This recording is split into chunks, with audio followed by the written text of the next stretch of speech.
Bapak Ibu yang dikasihi Tuhan Yesus Kristus, pada malam hari ini adalah pekan doa yang keempat dari Gereja Kristen Indonesia Rawamangun. Marilah kita bersama-sama di rumah masing-masing kita memanjatkan doa-doa syafaat kita, bahwa pekan doa ini diadakan di rumah masing-masing karena situasi yang masih belum kondusif dengan adanya COVID-19. Bapak Ibu yang dikasihi Tuhan Yesus Kristus, tema pada malam hari ini adalah berkarya dan berdoa. Biasanya kalau kita bilang berkarya, itu adalah kita melakukan suatu pekerjaan atau mungkin kita melakukan pelayanan, dan diiringi dengan doa biasanya. Dan kalau berkarya dalam hal bekerja, pasti doanya mohon keuntungan yang besar, mohon pekerjaan sukses. Jika pelayanan misalkan ke tempat orang sakit, pasti menginginkan bahwa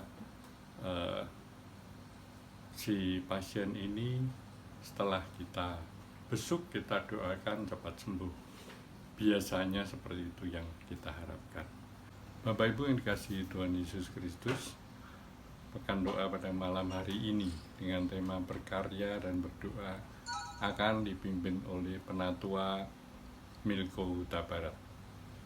Baiklah Bapak Ibu, sebelum kita mulai pekan doa malam hari ini, kita bersaat teduh sebentar.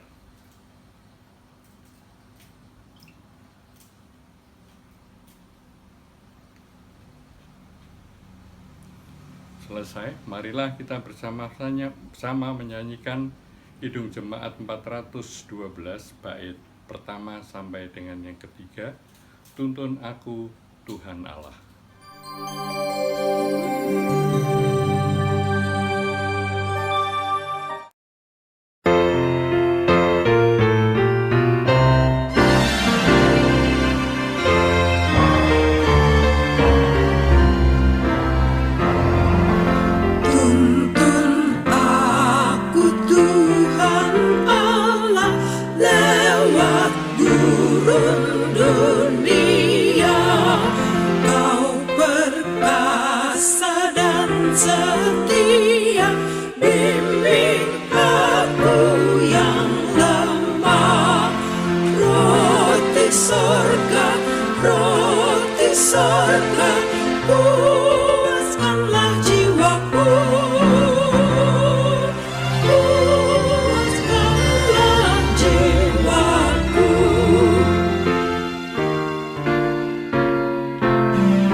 Juru selamat, Kau perisai hidupku,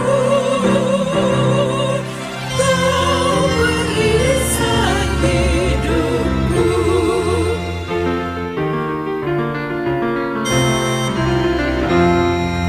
Pada batas sungai Yordan, hapuskanlah takutku. Kuasa maut, tuntun aku sertamu. Pujianku, pujianku bagimu selamanya, bagimu selamanya, bagimu selamanya.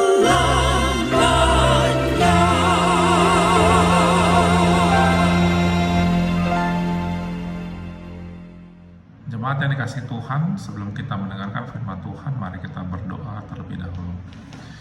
Bapa kami di dalam surga, saat ini Tuhan, kami ingin merenungkan firman-Mu.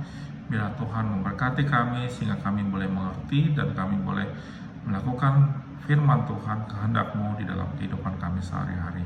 Di dalam nama Tuhan Yesus kami berdoa. Amin. Malam hari ini kita akan mendengarkan firman Tuhan yang diambil dari kitab 1 Tesalonika pasal yang pertama. 1 Tesalonika pasal yang pertama ayat yang kedua sampai dengan ayat yang ke-10. Judul perikopnya adalah buah pemberitaan Paulus. Saya akan membacakannya untuk kita semua.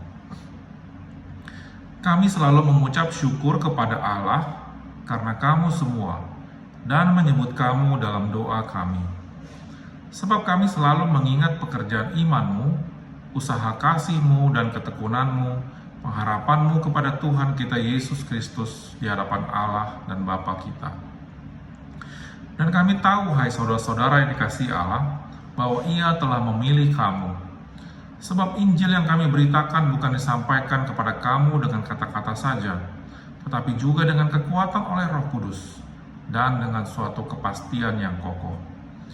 Memang kamu tahu bagaimana kami bekerja di antara kamu oleh karena kamu. Dan kamu telah menjadi penurut kami dan penurut Tuhan. Dalam penindasan yang berat, kamu telah menerima firman itu dengan sukacita yang dikerjakan oleh Roh Kudus. Sehingga kamu telah menjadi teladan untuk semua orang yang percaya di wilayah Makedonia dan Akhaya. Karena dari antara kamu, firman Tuhan bergema bukan hanya di Makedonia dan Akhaya saja, tetapi di semua tempat telah tersiar kabar tentang iman-Mu kepada Allah. Sehingga kami tidak usah mengatakan apa-apa tentang hal itu. Sebab mereka sendiri bercerita tentang kami, bagaimana kamu sambut dan bagaimana kamu berbalik dari berhala-berhala kepada Allah untuk melayani Allah yang hidup dan yang benar, dan untuk menantikan kedatangan anaknya dari surga, yang telah dibangkitkannya dari antara orang mati, yaitu Yesus, yang menyelamatkan kita dari murka yang akan datang. Sedemikian jauh pembacaan firman Tuhan, berbahagialah kita yang mendengarkan firman Tuhan dan yang melakukannya dalam kehidupan sehari-hari. Haleluya.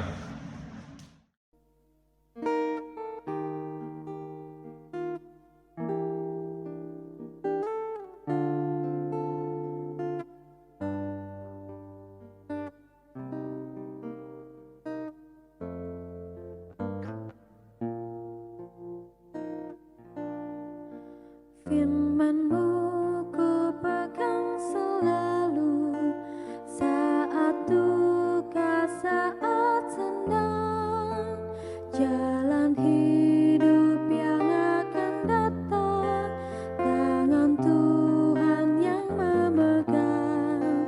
Pencobaan menghimpit aku dan menjadi keluhanku.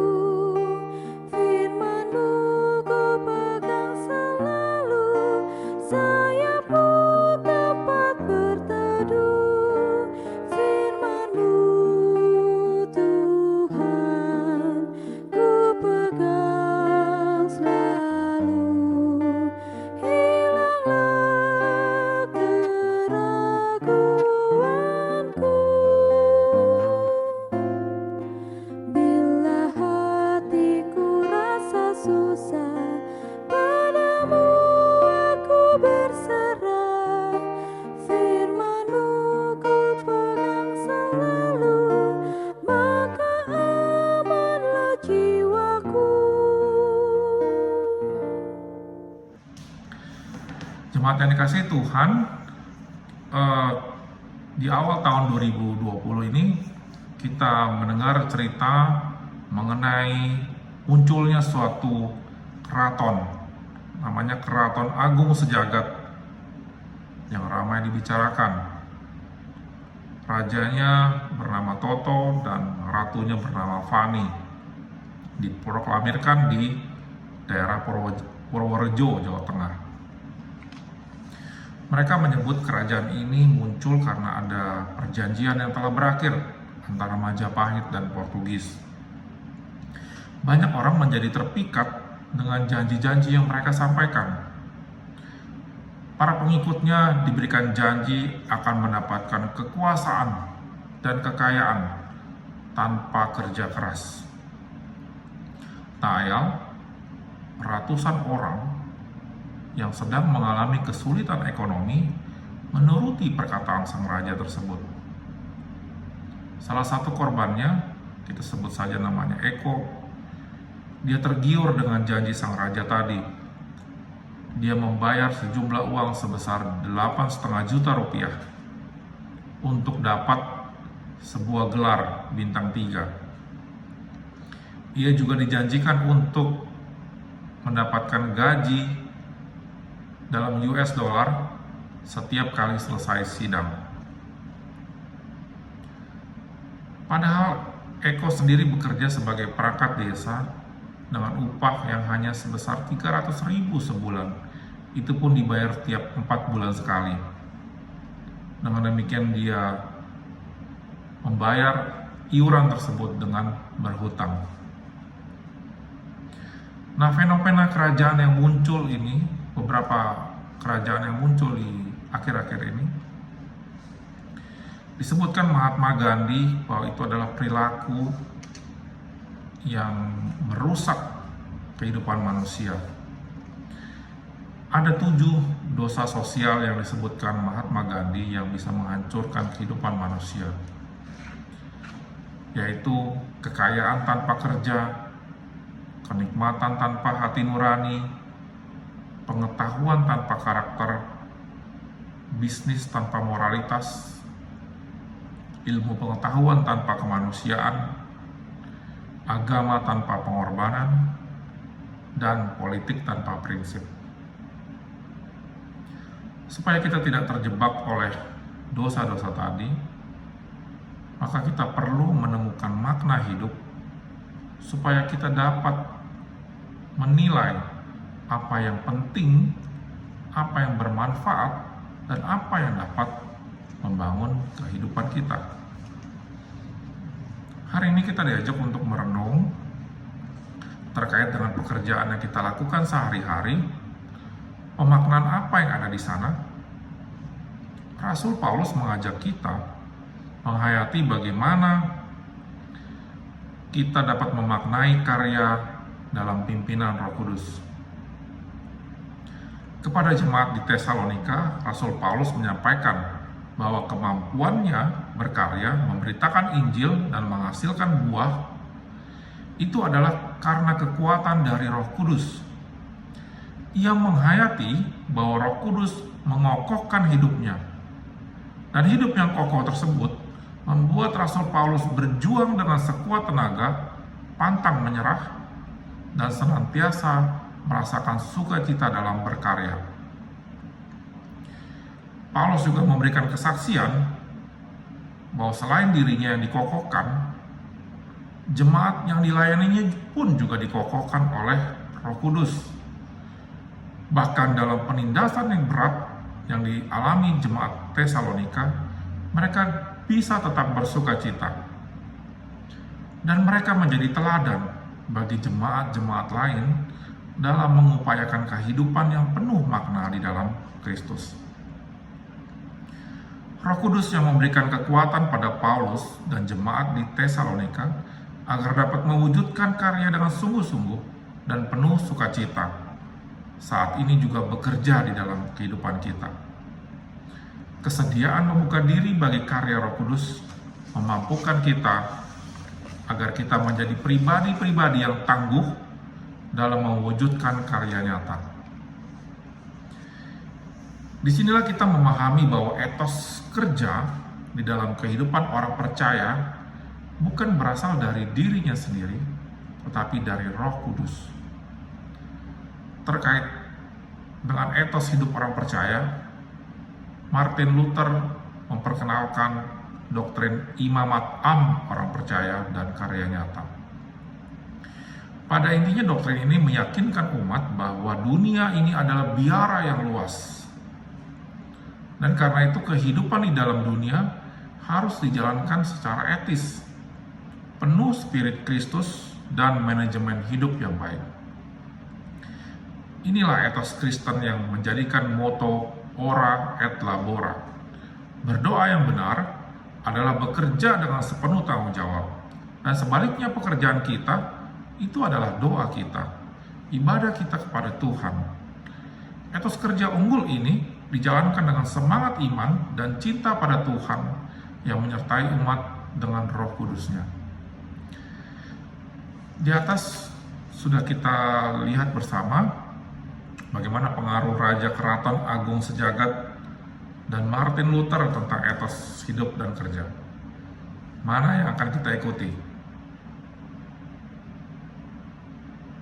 Melalui teladan Martin Luther yang bersumber dari firman Tuhan, kita belajar untuk membuka diri agar kita dapat merasakan pimpinan Roh Kudus di dalam pekerjaan kita sehari-hari. Kiranya Tuhan memberkati kita semua. Amin.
Doa syafaat yang akan dilakukan bersama keluarga di rumah dengan pokok doa. A. Pergumulan keluarga. B. Keluarga para tenaga kesehatan khususnya yang menangani pasien COVID-19. C. Masyarakat dan pemerintah Indonesia kerjasama mengatasi pandemi. D. Para pengusaha dalam menghadapi ancaman krisis ekonomi. Gereja-gereja dalam melaksanakan tugas panggilan memberitakan shalom di tengah kondisi pandemi. Demikian pekan doa Pentakosta pada malam hari ini. Tuhan memberkati.